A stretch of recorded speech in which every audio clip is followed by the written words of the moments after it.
UKM ষ্টাডিলৈ তোমালোকক স্বাগতম জনাইছো। আজি আৰু এটা নতুন ভিডিঅ' লৈ তোমালোকৰ আগলৈ আহিছো। আজিৰ এই ভিডিঅ'টো তোমালোকৰ কাৰণে অষ্টমমান শ্ৰেণীৰ অসমীয়া বিষয়ৰ 3 নং পাঠ বিহু চোলা, যেটো পাঠ নেকি মিত্ৰদেৱ মহন্ত ডাঙৰীয়াই লিখিছে। তো এই পাঠে যিখিনি প্ৰশ্ন উত্তৰ আছে সেইখিনি তোমালোকৰ কাৰণে আজি লৈ আহিছো। তোমালোকে পাঠটো প্ৰথমতে ভালদৰে পঢ়িবা। এটোটো বহুত ইন্টাৰেষ্টিং ছুটি গল্প হয়। ছুটি গল্প কি বস্তু হেতু তোমালোকে এই পাঠটোৰ জৰিয়তে জানিব পাৰিবা। সৰু কাহিনী এটা কেনেকৈ গল্পৰ আকাৰে প্ৰস্তুত কৰি উলিয়াই আমি হেতু ইন্টাৰেষ্টিং কৰি তুলিব পাৰি। এই পাঠটোৰ জৰিয়তে তোমালোকে এই কথাখিনি তোমালোকে জানিবা। তো মই আৰু বেছি বেলেগ কথা নকওঁ, কোৱেশ্চন এনসাৰ খিনি লৈ আমি আগবাঢ়ো। কোৱেশ্চন এনসাৰৰ আগতে এইখিনি কথা তোমালোকে জানিব লাগিব, কাৰণ ইয়াৰ পৰাও কিছুমান প্ৰশ্ন পৰীক্ষাত আহে। মিত্ৰদেৱ মহন্তৰ বিষয়ে কিছু কথা আমাৰ জানিব লাগিব। প্ৰথমতে আছে মিত্ৰদেৱ মহন্ত এগৰাকী প্ৰসিদ্ধ নাট্যকাৰ আৰু অভিনেতা। 1894 চনৰ 9 জুনত এগৰাকী লেখকৰ জন্ম হৈছিল যোৰহাটৰ লেটুগ্ৰাম সত্ৰত। কটন কলেজৰ পৰা উচ্চ শিক্ষা লৈ তেওঁ প্ৰথমে শিক্ষকতা কৰে যদিও পিছলৈ সত্ৰাধিকাৰ ৰূপে জীৱন অতিবাহিত কৰে। বৈদেহী বিয়োগ, প্ৰচন্ন পাণ্ডৱ, বলিচলন আদি তেওঁৰ উল্লেখযোগ্য নাটক। তেওঁৰ বিয়া বিপৰ্যয়, কুকুৰীকণাৰ আঠমংগলা আদি ধেমেলীয়া নাটকসমূহে সৰ্বাধিক সমাদৰ লাভ কৰিছিল। নিবুকা ৰজা, টেঙুৰী আইতা, টেঙৰ ভেঙৰ আদি আন কেইখনমান ধেমেলীয়া নাটকো ৰচনা কৰিছিল। মিত্ৰদেৱ এগৰাকী গীতিকাৰো আছিল। 1964 চনৰ অসম সাহিত্য সভাৰ সভাপতিৰ দায়িত্ব পালন কৰিছিল। এইটো এটা ইম্পৰ্টেণ্ট প্ৰশ্ন হয় যে মিত্ৰদেৱ মহন্তদেৱে কিমান চনত সাহিত্য সভাৰ সভাপতিৰ দায়িত্ব পালন কৰিছিল। 1883 চনৰ 26 মাৰ্চত এইগৰাকী মহান লেখকৰ মৃত্যু হয়। অসম সাহিত্য সভাৰ আৰম্ভণি গীত চিৰ চেনেহী মোৰ বাহাজননী তেখেতে ৰচনা কৰা। এইটো এটা ইম্পৰ্টেণ্ট কুৱেশ্যন হয় যে চিৰ চেনেহী মোৰ বাহাজননী যেটো গীত আছে, এই গীতটো কোনে ৰচনা কৰিছে। এটি জনপ্ৰিয় জাতীয় গীত। এই গীতটি হৈছে এটা জনপ্ৰিয় জাতীয় গীত। 1982 চনত এইগৰাকী মহান লেখকৰ মৃত্যু হয়। তো ইয়াত 2-3টা কুৱেশ্যন ইম্পৰ্টেণ্ট আছে, তোমালোকে এইখিনি চাবা। ইয়াৰ পিছত আমি শব্দাৰ্থখিনি অলপ জানিম। প্ৰথমতে আছে ভঁৰাল, ধান, ধন বা আন বস্তু সামৰি থোৱা ঘৰ বা ভাণ্ডাগাৰ। অগ্নি, জুই, বহ্নি, পোনাটি, ল'ৰা ছোৱালীক মৰমতে মতা মাত। ঠাউৰাব, স্থিৰ ৰূপে নিশ্চয় কৰা। জুহাল, জুইহাল, লেনিয়াই মৰম লগাবলৈ কোমলকৈ কথা কোৱা। আভুৱা, ভোজ নোপোৱা বা নজনা, দুটাৰ পৰা এটা লিখিবা তোমালোকে যিকোনো। দয়াময়, কৃপাময় বা কৰুণাময়। লাহত, ধুনপেচ, বনিয়ন, সূতা বনিয়াই বা গুঠি তৈয়াৰ কৰা এবিধ চোলা। উঘা, তাঁত বাতি কৰিবলৈ সূতা মেৰাই লোৱা সঁজুলি বা যতন। উত্ৰাৱল, চঞ্চল, অস্থিৰ। খাৰণী, লোণৰ গুণবিশিষ্ট ছাইৰ পানী। উপমা, তুলনা, সমান, অർത്থালংকাৰ বিশেষ। স্বপ্ন, সপোন, সামাজিক। উষা, ৰাতিপুৱা প্ৰাতঃকাল। উদ্দাউল, শোকত কাতৰ হোৱা। বৰ খং উঠাত নিজকে পাহৰা। আমঠু, কলিজা বা হৃদয়।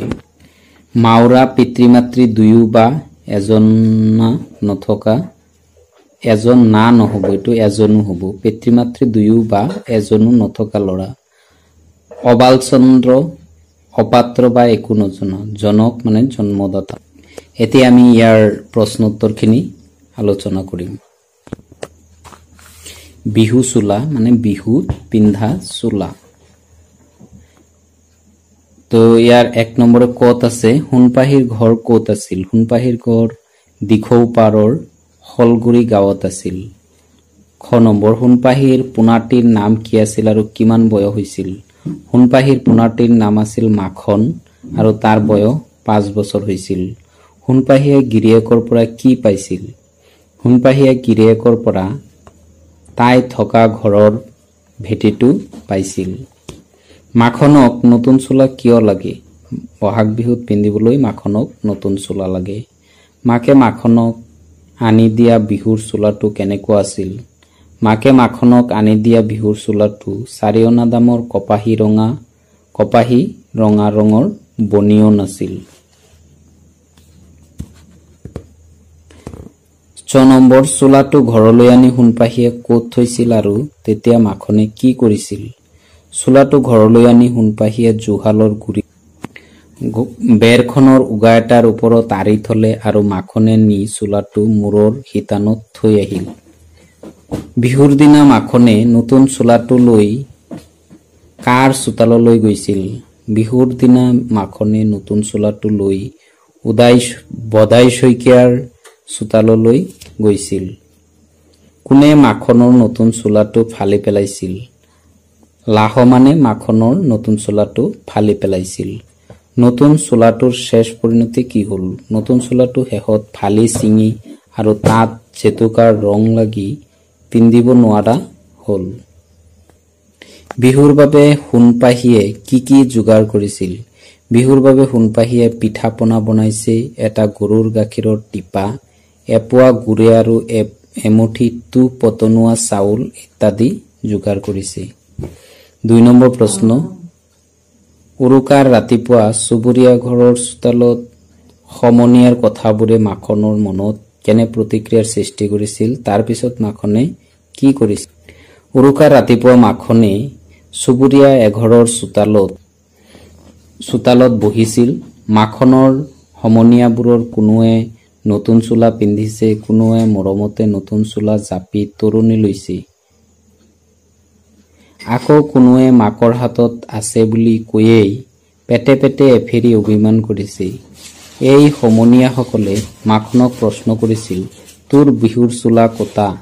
মাখনে কৈছিল, কালি বজাৰত চোলা ঢুকাল, হে আয়ে নানিলে, আজি আবেলি আনিব। লগৰবোৰে মাখনৰ কথাত হাঁহিলে, সেইবাবে মাখনে তাৰ পৰা ঘূৰি আহি কান্দি কান্দি মাকৰ ওচৰত চোলা বিচাৰিছিল। 3 নম্বৰ প্ৰশ্ন, গধূলি মাকে বজাৰৰ পৰা আহি নঙলামুখ পাওঁতে মাখনে কি কৰিছিল? মাক আহি নঙলামুখ পাওঁতে মাখনে গৈ মাকৰ আঁঠু দুটাত সাবট মাৰি ধৰি সুধিলে, মোৰ বিহুৰ চোলা আনিছানে? ইয়াত প্ৰশ্নবোধক দিব লাগিব, দাৰি নহ'ব। 4 নম্বৰ, বিহুৰ চোলাটো পোৱাৰ পিছত মাখনৰ মনত উদয় হোৱা ভাৱগতিৰ এটা বৰ্ণনা দিয়া। বিহুৰ চোলাটো পোৱাৰ পিছত মাখনে আনন্দত উত্ৰাৱল হৈ চোলাটোৰ জাপ ভাঙি খুলি চালে। ভালেমান পৰ চাই শেষত মাকক চোলাটো থৈ দিবলৈ ক'লে। 5 নম্বৰত আছে প্ৰসংগ সংগতি দৰ্শাই ব্যাখ্যা কৰা। ক নম্বৰ, পুতেকৰ সেই ওলমি অহা মুখখনিৰ ভিতৰত যে এফেৰি খং বেজাৰৰ তপত ভাৱ আহিছে, মাকে তাক বুজিব পৰা নাছিল। উক্ত কথাফাকি আমাৰ পাঠ্যপুথিৰ অন্তৰ্গত মিত্ৰদেৱ মহন্তৰ দ্বাৰা ৰচিত বিহু চোলা নামৰ পাঠটিৰ পৰা তুলি দিয়া হৈছে। উক্ত কথাফাকিৰ জৰিয়তে মাখনৰ খং অভিমান কৰা কথা উল্লেখ কৰা হৈছে। বহাগ বিহু প্ৰতিজন অসমীয়াৰ হেঁপাহৰ উৎসৱ। এই বিহুক সকলোৱে নতুন বিহুৱান লয়। এইটো বিহুক নহ'ব, বিহুত হ'ব। এই বিহুত সকলোৱে নতুন বিহুৱান লয়। মাখনৰ লগৰ সকলোৱে বিহুৰ চোলা কিনিছে, কিন্তু অৰ্থৰ অভাৱৰ বাবে মাখনৰ মাকে তাক চোলা কিনি দিব পৰা নাছিল। মাকে বজাৰত সৰু সুৰা কিবা বস্তু বিক্ৰী কৰি পৰিয়ালটোৰ পোহপাল দিছিল। অইন লগৰীয়াৰ ওচৰত নতুন চোলা দেখি মাখনেও মাকৰ ওচৰত নতুন চোলা খুজিছিল, কিন্তু মাকে মাখনক বজাৰত চোলা ঢুকোৱা বুলি মিছা সান্তনা দিছিল। সেই কথাটো বুজিব পাৰি মাখনে খঙতে কিবা কিবি ভাবি আছিল। সি মৌন হৈ ভাবিছিল, তাক মাকে গম পোৱা নাছিল। ব্যাখ্যাটিত এই কথাৰে উল্লেখ আছে।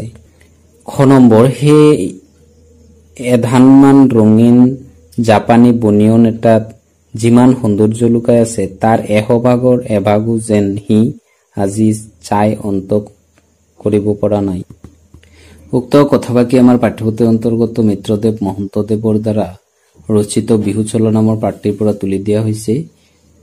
বহুদিনৰ মূৰত নতুন চোলা পাই মাখনে আনন্দতে চোলাটোৰ সৌন্দৰ্য চাই শেষ কৰিব পৰা নাছিল। উক্ত কথাফাকিৰ জৰিয়তে এয়াই উল্লেখ কৰিব বিচৰা হৈছে। মাকে দিনৰ দিনটো বহুত কষ্ট কৰি মাখনক আনি দিয়া বিহুৰ চোলাটোৰ মূল্য অসীম। মাকে অলপ টকাৰে ৰঙীন জাপানী বনিয়ন এটা আনি দিছিল। সেইটোৰ সৌন্দৰ্য মাখনে চাই অন্ত কৰিব পৰা নাছিল। যিদৰে গছ নোহোৱা ঠাইত এৰাই বৰ বৃক্ষ, তেনেদৰে নতুন কাপোৰলৈ হাবিয়াহ কৰি থকা মাখনে সাধাৰণ বনিয়ান পায়েই সন্তুষ্ট হৈছে। মাকৰ উচপনি কাণত পৰিলেও সৰলমতী শিশুটিয়ে থিৰে থাকিব নোৱাৰিলে। উক্ত কথাফাকি আমাৰ পাঠ্যপুথিৰ অন্তৰ্গত মিত্ৰদেৱ মহন্তদেৱৰ দ্বাৰা ৰচিত বিহু চোলা নামৰ পাঠটিৰ পৰা তুলি দিয়া হৈছে। উক্ত কথাফাকিৰ জৰিয়তে মাখনে মাকৰ দুখত দুখী হোৱাৰ কথা উল্লেখ কৰিছে। বহাগ বিহুৰ উপলক্ষে মাখনৰ মাকে বহু কষ্ট কৰি বজাৰত বস্তু বিক্ৰী কৰি মাখনলৈ এটা চোলা কিনি আনিছিল। কিন্তু বিহুৰ দিনাই সেই চোলাটো ফালি যোৱাত মাখনৰ মাকে বৰ দুখ পালে আৰু উচপি উচপি কান্দিবলৈ ধৰিলে। মাকৰ চকুপানী দেখি মাখনে থিৰে থাকিব নোৱাৰিলে। সি কান্দি থকা মাকৰ ওচৰলৈ গল আৰু মাকৰ চকুপানী মুচি মাকক সান্তনা দিলে যে সি আৰু বিহুত পুৰণি চোলাটোৱে নিপিন্ধে, কাৰণ সেইটো ফালি গলে মাকে আৰু তাক ক'ৰ পৰা আনি দিব। গতিকে অৱশেষত মাখনে মাকৰ দুখ কষ্ট বুজি পালে। ঘ নম্বৰ, মাকে দেখিলে অতীতৰ দুখৰ স্বপ্ন, পুতেকে দেখিলে ভৱিষ্যতৰ সুখৰ স্বপ্ন। উক্ত কথাফাকি আমাৰ পাঠ্যপুথিৰ অন্তৰ্গত মিত্ৰদেৱ মহন্তৰ দ্বাৰা ৰচিত বিহুৰ চোলা নামৰ পাঠটিৰ পৰা তুলি দিয়া হৈছে।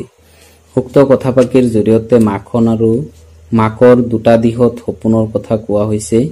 বিহুৰ আগদিনা ৰাতি মাখনৰ মাকে ভাত পানী খাই পিঠা পনা ভাজি দুয়ো শুবলৈ গল, কিন্তু কাৰো টোপনি নাহিল। মাকে দেখিলে অতীতৰ দুখৰ স্বপ্ন, অতীতত কি দুখৰ ধুমুহা তাই পাৰ কৰি আহিলে, তাৰ যিবোৰ ছবি বুকুত সাঁচি ৰাখিছিল তাৰ সপোন। আকৌ মাখনে দেখিলে ভৱিষ্যতৰ সুখৰ স্বপ্ন। মাখনৰ সপোন ভৱিষ্যতে এদিন হলেও ভাল দিন আহিব। ভগৱানে সদায় সকলোৰে দিন সমানে নিনিয়ে। যিদৰে ৰাতিৰ পিছত দিন হয়, ঠিক সেইদৰে দুখৰ কলীয়া ডাৱৰ আঁতৰাৰ পিছত এদিন সুখৰ সোণোৱালী সূৰ্য উদয় হবই। সেয়াই আছিল মাখনৰ সপোন। 6 নম্বৰ আছে, মাখনৰ বাবে বিহুৰ চোলা মাকে কিয় কিনি আনিব পৰা নাছিল? পিছত সেই চোলা মাকে কেনেদৰে যোগাৰ কৰিছিল? টকা পইচাৰ অসুবিধাৰ বাবে মাখনৰ কাৰণে বিহুৰ চোলা আনিব পৰা নাছিল। পিছদিনা মাখনৰ মাকে উৰুকাৰ আগদিনা বেপাৰ কৰি পোৱা ৰূপৰ টকাটো দি মাখনক এটা ৰঙা ৰঙৰ চোলা আনি দিছিল। 7 নম্বৰ, শলগুৰি গাঁৱৰ ল'ৰা ছোৱালীহঁতে কেনেদৰে বিহুৰ বাবে প্ৰস্তুত হৈছে তোমাৰ নিজৰ ভাষাৰে লিখা। শলগুৰি গাঁৱৰ ল'ৰা ছোৱালীহঁতে বিহুৰ সময়ত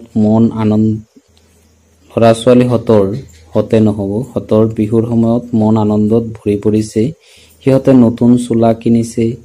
বিহুৰ দিনা কিছুমানে ন চোলা পিন্ধিছে, কোনোৱে নতুন চোলা যতনাই থৈছে, ছোৱালীবিলাকে হাতত জেতুকা লৈছে। এনেদৰে ল'ৰা ছোৱালীহঁতে বিহুৰ প্ৰস্তুতি লৈছে। লাহমনে মাখনৰ চোলাটোৰ ক্ষেত্ৰত কি কৰিলে আৰু তেনে কৰা উচিত আছিলনে? সমনীয়া তথা কনিষ্ঠজনৰ সৈতে কেনে ব্যৱহাৰ কৰা উচিত বুলি ভাবা তুমি লিখা। বিহুৰ দিনা মাখনে নতুন চোলাটো লগৰ লগৰীয়াবোৰৰ আগত দেখুৱাব যাওঁতে লাহমন নামৰ ল'ৰাজনে চোলাটো নি জোৰকৈ পিন্ধিছিল আৰু চোলাটো টান হোৱা বাবে ফালি গৈছিল। তেনে কৰা উচিত নাছিল। লগৰ সমনীয়াৰ লগত সদায় সৎ ব্যৱহাৰ কৰা উচিত। 9 নম্বৰ, আই মই আজি পুৰণি চোলাও নিপিন্ধো, আকৌ ফাটিব। ফাটিলে তই ক'ত পইচা পাবি? পিতাই মৰিল নহয়, কোনে কাক আৰু কিয় এই কথাষাৰ কৈছিল উক্ত কথাষাৰ মাখনে মাকক কৈছিল বিহুৰ চোলাটো ফালি যোৱাৰ পিছত মাখনৰ মাকে দুখতে কান্দিছিল সেইবাবে মাখনে মাকক উক্ত কথাষাৰ কৈছিল 10 নম্বৰ চুটিগল্প কাক বোলে ইয়াৰ তিনিটা বৈশিষ্ট্য লিখা চুটিগল্প হ'ল মানুহৰ বাস্তৱ জীৱনৰ কোনো এটা মুহূৰ্তৰ ঘটনাৰ বৰ্ণনা ইয়াৰ তিনিটা বৈশিষ্ট্য হ'ল চুটিগল্প সাহিত্যৰ এবিধ বিভাগ চুটিগল্পৰ আৰম্ভণি আৰু পৰিসমাপ্তি আকস্মিক ধৰণে হয় অৰ্থাৎ ইয়াৰ আৰম্ভণিটো হঠাৎ হ'ব আৰু সমাপ্তিও হঠাতে শেষ হ'ব চৰিত্ৰৰ ক্ষেত্ৰত এটা কেন্দ্ৰীয় চৰিত্ৰ থাকে অৰ্থাৎ আসল এটা চৰিত্ৰ থাকিব আৰু জটিল বা বাহুল্য চৰিত্ৰ নাথাকে ইয়াত বেছি চৰিত্ৰ নাথাকে তিনিটা চাৰিটা চৰিত্ৰ থাকে তাৰ পিছত আছে ভাষা বিচাৰৰ 1 নম্বৰত আছে বিপৰীত শব্দ চহকী দুখিয়া বিপৰ্যয় সিজিল সৰল কঠিন বিশ্বাস অবিশ্বাস শান্তনা অশান্তি উদ্দাউল লাহে লাহে তাৰ পিছত আছে বাক্য ৰচনাখিনি তোমালোকে পাৰিলে নিজে চেষ্টা কৰিবা বেলেগ লিখিবলৈ কাৰণ এইটোই লিখিব লাগিব এনেকুৱা কথা নহয় তোমালোকে নিজে বনাই লিখিলে বেছি ভাল হয় আলৈ আথানি বানপানীৰ কাৰণে ৰামহতৰ পৰিয়ালটো আলৈ আথানি হোৱা হ'ল অলেখ লেখ সভাখনত অলেখ লেখ মানুহ আহিছে অলেখ লেখ মানে বিভিন্ন ধৰণৰ লাহ বিলা সোণপাহিৰ মনত লাহ বিলা একেবাৰে নাছিল আমঠু মধু গড়খনৰ মানুহৰ হিয়াৰ আমঠু আছিল মানে অতি মৰমৰ সন্ধি ভাঙা অভিমান অভিযোগমান অভিমান প্ৰতিধ্বনি অবাল ছন্দ অবাল যোগ ছন্দ অবাল ছন্দ অতিযোগ ঈদ অতীত তথাপি তথাযোগ অপি তথাপি উজ্জ্বল উজ্জ্বল তো মৰমৰ ছাত্ৰ ছাত্ৰীসকল এইখিনি আছিলে পাঠ নং 3 বিহু চোলা নামৰ পাঠটিৰ পাঠভিত্তিক প্ৰশ্নোত্তৰ তোমালোকে এই পাঠটো ভালদৰে পঢ়িবা তাৰ পৰা ভিতৰৰ পৰাও কিবা প্ৰশ্ন আহি যাব পাৰে সেই কাৰণে তোমালোকে পাঠটো ভালকৈ পঢ়িব লাগিব তো আজিলৈ এইখিনি আছিলে তোমালোকৰ কাৰণে যি পাঠভিত্তিক প্ৰশ্ন যদি তোমালোকৰ এই ভিডিঅ'টি চাই ভাল লাগে তেনেহলে তোমালোকৰ বন্ধুবৰ্গক এই ভিডিঅ'টো শ্বেয়াৰ কৰিবলৈ নাপাহৰিবা আৰু যিসকল মোৰ চেনেললৈ নতুনকৈ আহিছা তেওঁলোকে মোৰ চেনেলটো সাবস্ক্ৰাইব কৰি দিবা যাতে মই আৰু নতুন নতুন তোমালোকৰ কাৰণে ভিডিঅ' বনাবলৈ উৎসাহ পাওঁ ধন্যবাদ।